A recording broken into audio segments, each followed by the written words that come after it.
Alam natin lahat ng mabuhay sa mundo ay hindi ganun kasimple.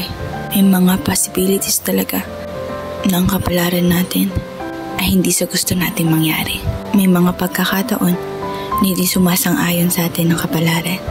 Dahil nandito tayo sa mundo, hindi lang para sa kasiyahan, kundi nandito tayo sa mundo para sa isang misyon. Yun ay ang mabuhay tayo. Mabuhay bilang tao. Bakit ba tayo nabuhay? Ano ang purpose natin sa mundong ito? Sino sila? Sino ako? Ako, si Bianca Isabel Mariano Nievera, ay pinanganak sa simple lamang. Ako ay maarte, maselan, ngunit ako ay mabait, mahiyain.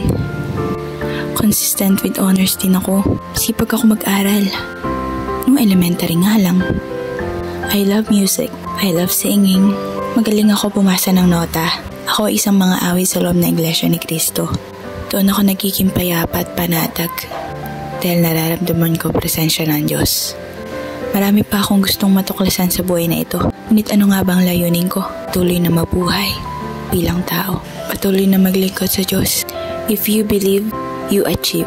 Keep believing na kaya natin as long as may tiwala tayo sa ating sarili at pananampalataya sa ating Panginoon. Man is a possibility.